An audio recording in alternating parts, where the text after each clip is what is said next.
Hello everyone, I am Anil Kumar, your biology teacher. Hope you are doing great. 10th class के अंदर हमारी जो offline classes थी उसके अंदर हमने डाइजेशन तक कंप्लीट कर लिया था. नेक्स्ट जो हमारा टॉपिक स्टार्ट होता है वो है रेस्पिरेशन. अब रेस्पिरेशन एक्चुअल में क्या है पहले उसको समझते हैं, फिर उसके बाद हम कंपैरिजन करके देखेंगे. रेस्पिरेशन क्या है? Respiration it is a process of extraction of energy in the form of ATP by oxidation of food. तो रेस्पिरेशन क्या है? एटीपी यानी जो एनर्जी है उसका एक्सट्रैक्शन, यानी कि एनर्जी को बाहर निकालना. किससे? फूड से. फूड क्या है? Food is a fuel. Fuel क्या होता है? जैसे बाइक है, अगर बाइक को आपको काफी लंबी दूरी तक लेके जाना है then you require petrol, because petrol is a fuel. जितना ज्यादा फ्यूल होगा उसके अंदर तो उतनी दूर जो है चलेगी. आपकी बॉडी के अंदर जितनी भी एक्टिविटी है वो कितनी ज़्यादा कंटिन्यू होती रही है, किसके ऊपर डिपेंड करता है कि आपकी बॉडी के अंदर फ्यूल कितना है, और आपका फ्यूल क्या है? फूड. तो फूड के अंदर एनर्जी है. तो रेस्पिरेशन एक ऐसी प्रोसेस है जिसके द्वारा फूड के अंदर जो एनर्जी है वो एनर्जी निकाल करके एटीपी के अंदर स्टोर की जाती है. तो एटीपी का बनना किससे? फूड से. रिमेंबर, फूड से एटीपी का बनना इज कॉल्ड रेस्पिरेशन. ये चीज क्लियर है भाई? फूड अगर एटीपी बनाता है तो हम उस प्रोसेस को कह देते हैं रेस्पिरेशन. एंड वो कैसे होगा? ऑक्सीडेशन के द्वारा. अब ऑक्सीडेशन क्या है? ब्रेकडाउन है. यानी कि फूड जो है जो काफी ज्यादा छोटा हो चुका है. अब फूड को थोड़ा समझते हैं भाई. फूड जो है वो गया था हमारे डाइजेस्टिव सिस्टम के अंदर, करेक्ट. अब फूड के कौन कौन से कंपोनेंट थे भाई? कार्बोहाइड्रेट भी है, प्रोटीन भी है, फैट भी है और दूसरे कंपोनेंट भी है, बट मेजर ये 3 कंपोनेंट है. तो जब ये डाइजेस्टिव सिस्टम के अंदर गए तो डाइजेस्टिव सिस्टम ने इसको कन्वर्ट कर दिया किसके अंदर? जैसे अगर कार्बोहाइड्रेट है तो ग्लूकोज के अंदर कन्वर्ट कर दिया, अगर प्रोटीन है तो अमीनो एसिड के अंदर कन्वर्ट कर दिया, अगर फैट है तो फैटी एसिड प्लस में ग्लिसरॉल के अंदर कन्वर्ट कर दिया. अल्टीमेटली जो ये चीज बनी है ये चीज ह्यूमन के स्मॉल इंटेस्टाइन से पास हो जाती है. कहां पे? ब्लड के अंदर. और ब्लड से कहां जाएगा? सेल के अंदर जाएगा. ठीक है. तो जब भी इन न्यूट्रिएंट का ब्लड के अंदर जाना होता है तो हम उसको कह देते हैं एब्जॉर्प्शन. एब्जॉर्प्शन यानी कि स्मॉल इंटेस्टाइन के अंदर से मटेरियल जो कि एब्जॉर्बेबल है वो पास होकर ब्लड के अंदर चला गया. तो यानी प्रोसेस कौन सी होगी? एब्जॉर्प्शन. कहां पे? यहां पे. और ब्लड से जब हर सेल तक ग्लूकोज पहुंचा या अमीनो एसिड पहुंचा या फिर फैटी एसिड और ग्लिसरॉल पहुंचा तो उस प्रोसेस को हम बाद में आगे क्या कह देंगे? एसिमिलेशन. तो एसिमिलेशन के अंदर हमने पढ़ा था कि 2 चीज होगी भाई. या तो उसके अंदर होगा कि एनर्जी जो है वो फॉर्म होगी, तो एनर्जी फॉर्म यानी एटीपी का फॉर्मेशन, और या फिर उसका कोई ना कोई बायोमोलिक्यूल जो है बनेगा जिससे ग्रोथ डेवलपमेंट जो है वो प्रोसेस उसके अंदर होगी. So it is quite important कि जो फूड था वो डाइजेस्टिव प्रोसेस के द्वारा होते हुए एब्जॉर्ब होके फाइनली किसके पास पहुंच गया? सेल के पास. अब सेल इसका क्या करेगी? यानी कि सेल के पास लेट्स से ग्लूकोज पहुंचा है तो ग्लूकोज को किस में कन्वर्ट कर दे? ये एटीपी की फॉर्म में कन्वर्ट कर देंगे. ठीक है. तो जब भी ग्लूकोज या कोई दूसरा सब्सटेंस एटीपी या एनर्जी के अंदर कन्वर्ट होता है तो उस प्रोसेस को हम क्या कह देंगे? रेस्पिरेशन. अब थोड़ा एटीपी को समझते हैं, ठीक है, एंड फिर उसके बाद रेस्पिरेशन के ऊपर दोबारा से आएंगे.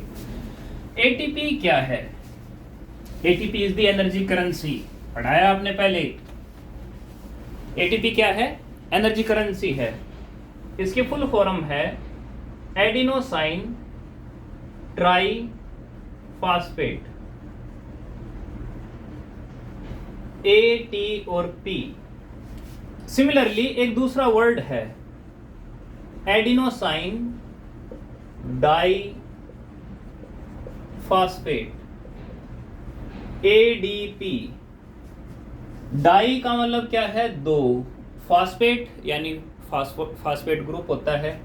ट्राई का मतलब तीन, और फास्फेट यानी कि जो एडेनिन है उसके साथ में तीन फास्फेट की ग्रुप जुड़ी हुई है और यहाँ पे दो फास्फेट की ग्रुप है। अब जो बॉन्ड है वो क्या है, थोड़ा उसको समझें। जैसे कार्बन है, कार्बन कार्बन के साथ में जुड़ा हुआ है, किस वजह से जुड़ा है? क्योंकि बीच में क्या है? एक बॉन्ड है, ठीक है। लेट से कार्बन से बनी हुई एक चीज है, लेट से एक चीज है जिसको हम ले लेते हैं वुड। वुड को अगर मैं बर्न करूं तो बर्न करने के बाद क्या निकलेगा? हीट प्लस में, और क्या निकलेगा? जो धुआं जो है वो निकलेगा, यानी कि कुछ गैस जो है वो निकलेगी, है ना। तो जो वुड है जब उसको जलाया जाता है, अब जलाने का मतलब क्या है कि उसके अंदर के जितने भी मॉलिक्यूल है वो एक दूसरे से टूटने लग गए, और जब मॉलिक्यूल एक दूसरे के साथ टूटते हैं तो जब एक मॉलिक्यूल की बॉन्ड दूसरी मॉलिक्यूल के बॉन्ड से टूटती है तो हीट निकलती है, और हीट क्या है? एक फॉर्म ऑफ एनर्जी है। तो इसका मतलब अगर हम फूड खाते हैं और फूड के अंदर कोई केमिकल है तो एक केमिकल के अंदर ढेर सारे मॉलिक्यूल्स प्रेजेंट है, और उन मॉलिक्यूल्स के बीच में जो बॉन्डिंग होती है वहां पर एनर्जी होती है। तो इसका मतलब अगर कहीं पे दो बॉन्ड है तो इसका मतलब वहां पे कम एनर्जी होगी,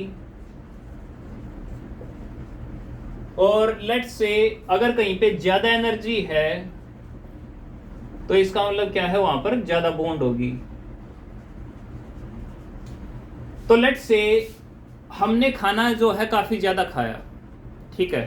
तो हम जब भी खाना ज्यादा खाते हैं तो हमारी बॉडी के अंदर एडीपी काफी ज्यादा होते हैं, तो जो फास्फेट है वो मिलता है, साथ में उसको एनर्जी मिलती है, एंड उसके बाद वो कन्वर्ट हो जाता है किसके अंदर? एटीपी के अंदर। एटीपी क्या है? एडेनोसाइन ट्राइफॉस्फेट, यानी बॉन्ड कितनी जुड़ी हुई है? तीन। तो फास्फेट की जो बॉन्ड है वो हाई एनर्जी बॉन्ड है, और इस हाई एनर्जी बॉन्ड के अंदर जब भी हम खाना खाते हैं या बाहर किसी सोर्स से एनर्जी मिलती है तो जो सोर्स ऑफ एनर्जी है उसकी हेल्प से बॉन्ड बनाते हैं ताकि एनर्जी जो है वो स्टोर हो सके एक मॉलिक्यूल के अंदर। तो ये केमिकल है जिसके अंदर क्या है? एनर्जी है। तो इसका मतलब एटीपी क्या है? केमिकल एनर्जी है। एक ऐसा केमिकल बने जिसके अंदर क्या प्रेजेंट है? एनर्जी प्रेजेंट है। एडीपी, क्या इसके अंदर एनर्जी नहीं थी? एनर्जी इसके अंदर भी थी, लेकिन ज्यादा एनर्जी किसके अंदर है? एटीपी के अंदर प्रेजेंट है। जब भी आपकी बॉडी के अंदर लेथर्जी होती है, यानी आपकी बॉडी के अंदर एनर्जी काफी कम होती है, व्हाट इट मींस कि आपकी बॉडी के अंदर एटीपी की जगह एडीपी की अमाउंट जो है वो ज्यादा आ गई, यानी कि आपके अंदर लेस एनर्जी स्टेट जो है वो आ चुका है। लेकिन जब भी आपकी बॉडी के अंदर एटीपी की फॉर्मेशन बढ़ती है, यानी एटीपी जो है वो काफी ज्यादा बढ़ते हैं, तो व्हाट इट मींस आपकी बॉडी के अंदर हाई एनर्जी स्टेट जो है वो आ जाता है। तो आपकी बॉडी के अंदर हमेशा एडीपी और एटीपी का एक इक्विलिब्रियम सा रहता है, जिसमें कभी एडीपी काफी ज्यादा हो जाते हैं, कभी एटीपी जो है ज्यादा हो जाते हैं। जब एडीपी काफी ज्यादा होते हैं तो उस टाइम पे एनर्जी आपके अंदर काफी कम होती है। जैसे आप खेलते कूदते हैं तो जब भी खेलते हैं तो उस टाइम पे ज्यादा एनर्जी चाहिए, तो जब भी एनर्जी चाहिए तो जो एडीपी है वो ब्रेक होगी किसके अंदर? सॉरी, एटीपी जो है वो ब्रेक होगी किसके अंदर? एडीपी के अंदर और फास्फेट और एनर्जी के अंदर। ये जो एनर्जी निकली है वो एनर्जी यूज हो जाएगी किसके अंदर? मसल कॉन्ट्रैक्शन के अंदर। जैसे कि मैं बोलने लग रहा हूं, तो जब मैं बोलता हूं तो मेरी जो टंग जो है वो बार बार में हिलने लग रही है। व्हाट इट मींस, यहां पर भी एनर्जी लेने के लिए जो है बार बार एटीपी टूटने लग रहे हैं। इवन अगर मैं देखने लग रहा हूं तो उसमें भी पल के बार बार में बंद खुल रही है, ब्लिंकिंग होने लग रही है। व्हाट इट मींस कि यहाँ पर भी जो है एनर्जी जो है यूज होने लग रही है। इवन दो मैं गर्दन घुमाने लग रहा हूँ तो यहाँ पर भी एनर्जी, अगर मैं क्रिकेट खेलूंगा तो वहां पर भी काफी एनर्जी चाहिए। तो व्हाट इट मींस कि जो एटीपी जो है वो काफी ज्यादा टूट के मसल कॉन्ट्रैक्शन जो है करवाने लग रही है, ठीक है। लेट्स से आप खेलने लग रहे हैं, अभी काफी ज्यादा आपकी बॉडी जो है थक चुकी है, एंड उसके बाद आपने क्या लिया? ग्लूकोन डी ले लिया, ठीक है, जूस ले लिया या फिर कोई एनर्जी ड्रिंक आपने ले ली। एंड एकदम से ऐसा लगता है कि एनर्जी काफी ज्यादा आ गई। अब वो एनर्जी कैसे आई? बिकॉज जो फूड है हमारी बॉडी के अंदर, फूड वो डाइजेस्टिव सिस्टम से पास होता हुआ स्मॉल इंटेस्टाइन जाता है ब्लड के अंदर, और ब्लड से जाता है हर सेल के अंदर। अब सेल के अंदर जाने के बाद क्या होगा, वो रेस्पिरेशन करेगा, और रेस्पिरेशन करने से क्या होगा, ये जो एटीपी है उसको इनऑर्गेनिक फास्फेट और एनर्जी से जोड़ के बार बार में एटीपी बना देगा, और जब एटीपी की अमाउंट ज्यादा होगी तो आपकी बॉडी के अंदर एनर्जी ज्यादा हो जाएगी एंड आप फिर दोबारा से प्रिपेयर हो जाओगे खेलने के लिए। आई होप आपको समझ में आ गया होगा। ठीक है, रेस्पिरेशन जो है वो एक कंफ्यूजिंग टर्म है, किसको लेकर? ब्रीदिंग को लेकर। एक ब्रीदिंग होती है और एक रेस्पिरेशन होता है। हम थोड़ा इन दोनों के बीच में पहले डिफरेंस कर लेते हैं कि इन दोनों के बीच में क्या डिफरेंस है। ब्रीदिंग, क्या ब्रीदिंग रेस्पिरेशन ही है या रेस्पिरेशन अलग है, ब्रीदिंग अलग है? तो ब्रीदिंग क्या है भाई? Inhaling and exhaling, inhaling and exhaling of gases।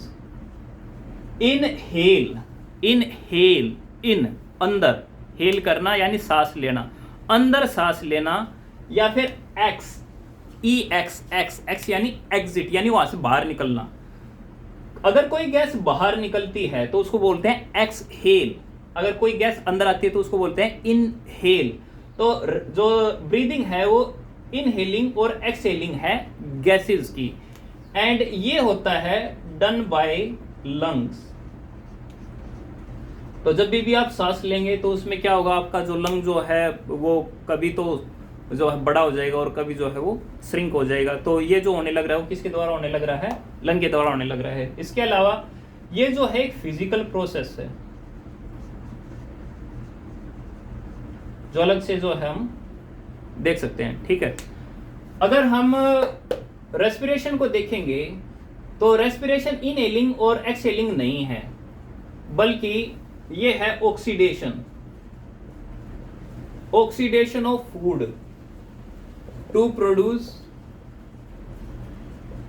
Energy. जैसे एटीपी है वो प्रोड्यूस करने को हम बोलते हैं कि उसका रेस्पिरेशन होने लग रहा है। इट ओकर इन सेल्स, सेल की वजह से होती है, सेल के अंदर होती है, तो इसी वजह से रेस्पिरेशन को हम बोल देते हैं सेलुलर रेस्पिरेशन। यानी कि फूड का ऑक्सीडेशन होगा कहां पे? सेल के अंदर होगा, तो यानी रेस्पिरेशन सेलुलर होता है यानी सेल के अंदर होता है, जबकि जो ब्रीदिंग है वो लंग के अंदर होती है। एंड इसके अंदर जब ऑक्सीडेशन होने लग रहा है तो व्हाट इट मींस कि it is a chemical process, या फिर हम इसको क्या देते हैं फिजियोलॉजिकल प्रोसेस, क्योंकि केमिकली फूड का जो है वो ब्रेक डाउन होता है और एटीपी का फॉर्मेशन होता है, तो इसी वजह से उसके अंदर जो फंक्शन जो होती है। आई होप दोनों जो है क्लियर हो गए होंगे। अब जो फूड का ऑक्सीडेशन है वो दो तरीके से हो सकता है, either with the help of oxygen या फिर without the help of oxygen. तो जो रेस्पिरेशन है उसको दो अलग अलग कैटेगरी के अंदर डिवाइड कर रखा है। एक है एरोबिक रेस्पिरेशन, एक है एन एरोबिक रेस्पिरेशन। दोनों वर्ड को ध्यान से देखो, दोनों वर्डों के अंदर क्या डिफरेंस है। यहाँ पे भी एरोबिक है, यहाँ पे भी एरोबिक है, इसके अंदर सिर्फ क्या आ गया? एन आ गया। एन का मतलब नोट, एरोबिक यानी एयर, एयर का मतलब यहाँ मैं पर्टिकुलर ऑक्सीजन ले लेता हूँ। तो रेस्पिरेशन यानी ऑक्सीडेशन ऑफ फूड, लेकिन ऑक्सीडेशन ऑफ फूड कैसे? Without the help of oxygen. तो यानी कि it is oxidation of food without the help of oxygen. Aerobic air यानी ऑक्सीजन यहाँ पे, तो यहाँ पर क्या होगा? ऑक्सीडेशन ऑफ फूड होगा भाई, oxidation of food with the help of O2। ठीक है, बड़ा डिफरेंस है। दूसरा भाई एरोबिक रेस्पिरेशन के अंदर कंप्लीट ऑक्सीडेशन ऑफ फूड होता है, कंप्लीट ऑक्सीडेशन ऑफ फूड ओकर किसके अंदर, एरोबिक रेस्पिरेशन के अंदर। यहां पर क्या होता है, इनकम्प्लीट ऑक्सीडेशन होता है, यानी पूरी तरीके से ब्रेकडाउन नहीं होता, इनकम्प्लीट ऑक्सीडेशन ऑफ फूड जो है वो होता है। इसके अंदर जो कंप्लीट ऑक्सीडेशन होने लग रहा है उसके अंदर एक मॉलिक्यूल ले लेते हैं, जैसे कि ग्लूकोज। ग्लूकोज का एक केमिकल फॉर्मूला है C6H12O6। तो ग्लूकोज जो है वो कन्वर्ट हो जाता है किसके अंदर, CO2 के अंदर और H2O के अंदर। एंड यहाँ पर 36 या 38 ATP जो है वो फॉर्म होती है। ठीक है, तो अगर ग्लूकोज का एक मॉलिक्यूल को देखें तो वो कन्वर्ट हो जाता है 6 मॉलिक्यूल ऑफ CO2। अगर एक मॉलिक्यूल ऑफ ग्लूकोज में देखें तो कार्बन कितने हैं, 6। लेकिन एक मॉलिक्यूल ऑफ CO2 के अंदर कार्बन देखें तो 1 है। तो इसका मतलब जो एंड प्रोडक्ट है किसका, एरोबिक रिएक्शन का, एरोबिक रेस्पिरेशन का, वो कंप्लीट ऑक्सीडेशन होने के बाद CO2 और वाटर है। जबकि हम यहाँ पर देखें तो यहाँ पर जो ग्लूकोज है यानी कि C6H12O6 ग्लूकोज का जो मॉलिक्यूल है, वो ग्लूकोज का मॉलिक्यूल या तो कन्वर्ट हो जाता है लैक्टिक एसिड में इन मसल, जिसका केमिकल फॉर्मूला CH3COH है। ठीक है, तो कार्बन के मॉलिक्यूल कितने हैं इसके अंदर, अभी भी 3 रह गए। यहाँ देखेंगे तो कार्बन का मॉलिक्यूल कितना है, CO2 के एक मॉलिक्यूल के अंदर केवल एक ही है। तो यानी कि 1 molecule of glucose carrying 6 carbon, but the end product of anaerobic respiration which form lactic acid, वो जो है उसके अंदर 3 कार्बन अभी भी बचे रहते हैं। In case of muscle, in case of east, अगर ईस्ट के अंदर देखें तो जो ग्लूकोज है वो कन्वर्ट हो जाता है किसके अंदर, इथेनॉल के अंदर, इथेनॉल प्लस में CO2 के अंदर। और इथेनॉल क्या होता है, C2H5OH। तो कार्बन यहाँ पर कितने हैं, C2 यानी कार्बन 2, यानी कि 2 कार्बन है। तो व्हाट इट मीन्स कि इसका जो एंड प्रोडक्ट है, एनारोबिक रेस्पिरेशन का जो एंड प्रोडक्ट है वो लैक्टिक एसिड हो सकता है मसल के अंदर, या फिर इथेनॉल हो सकता है ईस्ट के अंदर। जबकि एरोबिक रेस्पिरेशन के अंदर जो एंड प्रोडक्ट है वो एंड प्रोडक्ट CO2 और H2 होगा। यहाँ पर जो एनर्जी बनेगी वो 36 to 38 बनेगी। तो यहाँ पर जो एनर्जी बनती है, एनर्जी इज मोर, और यहाँ पर अगर देखेंगे तो यहाँ पर बनती है केवल 2 ATP। 2 ATP किस केस में, एनारोबिक रेस्पिरेशन के अंदर। तो इसका मतलब यहाँ पर तो एनर्जी जो है काफी कम बनती है। इसके अलावा यहाँ पर और देखें तो एरोबिक रेस्पिरेशन के अंदर पेन नहीं होता, पेन डज नॉट ओकर इन मसल। जबकि अगर इसके अंदर देखें तो यहां पर पेन होता है, pain occur in muscle due to formation of lactic acid. Lactic acid बन गया ना भाई, तो लैक्टिक एसिड की वजह से पेन जो है ज़्यादा होने लग जाता है। तो आपने देखा होगा कि जब भी आप एक्सरसाइज करने के लिए जाते हो या काफ़ी ज़्यादा दौड़ लेते हो तो मसल के अंदर पेन होने लग जाता है। व्हाट इट मीन्स कि एनारोबिक रेस्पिरेशन जो है वो होने लग गई, एंड एनारोबिक रेस्पिरेशन होने की वजह से कंप्लीट ऑक्सीडेशन ऑफ फूड नहीं हो पाया, लैक्टिक एसिड बना, जिसकी वजह से पेन जो है होने लगा। जनरली इसका सोल्यूशन क्या होता है, अगर एनारोबिक रेस्पिरेशन हो गई तो आप कुछ टाइम तक रुकते हो, लंबी लंबी सांसें जो है वो लेते हो और थोड़ी सी मसाज करते हो। पेन अगर ज़्यादा है तो अगर गर्म पानी से अगर आप नहाते हो तो जो पेन जो है वो रिलीव हो जाएगा। तो अगर कोई इस तरीके से अगर फॉलो करता है तो उसके मसल के अंदर ज़्यादा पेन जो है वो नहीं होंगे। ठीक है, हम अगर इक्वेशनली देखें फूड का जो ब्रेकडाउन जो है वो कैसे हुआ है, अगर हम उसको देखें तो जो ग्लूकोज है वो जाता है एक प्रोसेस के अंदर जिसका नाम है ग्लाइकोलाइसिस। ग्लाइकोलाइसिस, ग्लाइकोलाइसिस कहाँ होती है, साइटोप्लाज्म ऑफ सेल। और जो ग्लूकोज है वो कन्वर्ट हो जाता है किसके अंदर, पायरूवेट के अंदर। ग्लूकोज जो है वो 6 कार्बन मॉलिक्यूल है, ये कितने कार्बन का है 3 मॉलिक्यूल। हम कार्बन की बात क्यों करने लग रहे हैं, हम हाइड्रोजन ऑक्सीजन की बात क्यों नहीं करने लग रहे, क्योंकि इसके अंदर तो C6H12O6 है, तो हाइड्रोजन 12 ऑक्सीजन 6 है, कार्बन 6 है, कार्बन 6 है, तो हम कार्बन की क्यों बात करें, हम हाइड्रोजन या ऑक्सीजन की बात क्यों नहीं कर रहे। इसका रीजन बड़ा सिंपल सा है, जब आप फूड के कंपोनेंट देखोगे, कार्बोहाइड्रेट देखोगे, फैट देखोगे, विटामिन देखोगे या फिर कोई दूसरी चीज देखोगे, हर जगह कार्बन ही प्रेजेंट है। कार्बन के अंदर प्रॉपर्टी है कि वो किसी के साथ बाइंड हो सकता है, वो भी न्यूट्रल रह करके, साथ में ये लंबी चेन जो है वो बना देता है, यानी पॉलीमर इसके अंदर बनने आसान होते हैं। तो जब भी कोई चीज़ बने या कोई चीज़ टूटे तो वहाँ पर हम पर्टिकुलरली कार्बन का ही नाम लेते हैं। अगर आप केमिस्ट्री को भी देखोगे तो वहाँ पर डिवीजन दे रखी है, एक ऑर्गेनिक केमिस्ट्री है, एक इनऑर्गेनिक केमिस्ट्री है।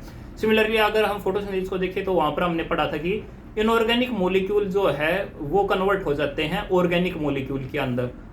अगर हम हेटेरोट्रोफ के अंदर देखें तो वहाँ पर हमने पढ़ा था कि जो ह्यूमन का फूड है या फिर एनिमल्स का जो फूड है वो ऑर्गेनिक होता है। ठीक है, तो हर जगह जो है कार्बन के ऊपर ही सब कुछ टर्मिनोलॉजी जो है वो दे रखी है। तो जो पायरुवेट है वो आगे चल के कन्वर्ट हो जाता है क्रेब्स साइकिल प्रोसेस के द्वारा। एंड जो क्रेब्स साइकिल की प्रोसेस है वो कहाँ पर होती है, माइटोकॉन्ड्रिया के अंदर। माइटोकॉन्ड्रिया की पर्टिकुलरली जो मैट्रिक्स है उसके अंदर होता है, और ये फाइनली कन्वर्ट कर देता है कि इसके अंदर CO2 H2O के अंदर, और साथ में 36 to 38 ATP जो है वो ये फॉर्म कर देता है। एनारोबिक रेस्पिरेशन के अंदर क्या होता है कि लेट्स से ग्लूकोज है, तो ग्लूकोज जो है वो ब्रेक होता है किसके अंदर, पायरुवेट के अंदर। अच्छा मुझे ये बताओ कौन सी प्रोसेस के द्वारा ये पायरुवेट के अंदर कन्वर्ट होगा, ग्लाइकोलाइसिस। कौन सी, ग्लाइकोलाइसिस। देखो थोड़ा वर्ड को अगर आप तोड़ के देखो, ग्लाइको यानी ग्लूकोज, लाइसिस यानी ब्रेकडाउन। ग्लूकोज का ब्रेकडाउन कहाँ पर होगा, ये भी साइटोप्लाज्म के अंदर होगा। पायरुवेट जो है उसके बाद में डिपेंडिंग अपॉन अगर ये मसल के अंदर प्रेजेंट है, एनारोबिक रेस्पिरेशन होने लग रही है, तो ये कन्वर्ट हो जाए किसके अंदर, लैक्टिक एसिड के अंदर, और CO2 जो है वो रिलीज होगी। अगर ये प्रेजेंट होगा किसके अंदर, ईस्ट के अंदर, तो ये किसके अंदर कन्वर्ट हो जाएगा, इथेनॉल के अंदर कन्वर्ट हो जाएगा। सॉरी, इसके अंदर CO2 नहीं आएगी, प्लस में CO2 जो है वो बन जाएंगे। दोनों केस में ATP जो है केवल कितने बनेंगे, 2 बनेंगे। सो आई होप आपको ये टॉपिक जो है समझ में आ गया होगा। इफ़ कोई क्वेश्चन अगर आप बचा है तो कमेंट करें या फिर मुझे व्हाट्सअप करें। कोई भी डाउट हो तो लाइक शेयर कमेंट करें एंड सब्सक्राइब ज़रूर करें कंटिन्यूस चैप्टर के सुनने के लिए। Thank you for